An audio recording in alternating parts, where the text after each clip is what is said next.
بسم الله الرحمن الرحيم ولقد آتينا موسى الكتاب وقفينا من بعده بالرسل وآتينا عيسى بن مريم البينات وأيدناه بروح القدس أفكلما جاءكم رسول بما لا تهوى أنفسكم استكبرتم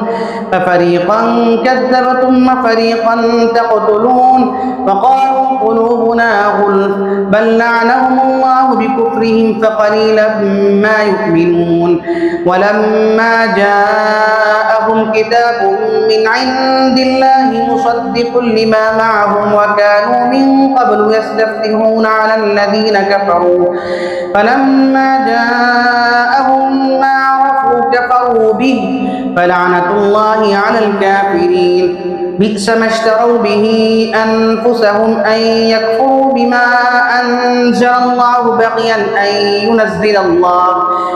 ينزل الله من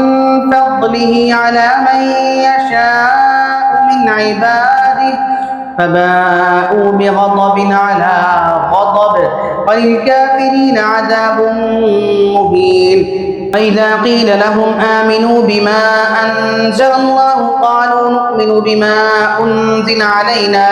ويكفرون بما وراءه وهو الحق مصدقا لما معهم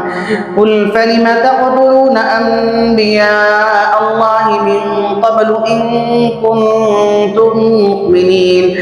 ولقد جاءكم موسى بالبينات ثم اتخذتم العجل من بعده وأنتم ظالمون وإذ أخذنا ميثاقكم ورفعنا فوقكم الطور خذوا ما آتيناكم بقوة واسمعوا قالوا سمعنا وعصينا وأشربوا في قلوبهم العجل بكفرهم قل بئس ما يأمركم به إيمانكم إن كنتم مؤمنين قل إن كانت لكم الدار الآخرة عند الله خالصة من دون الناس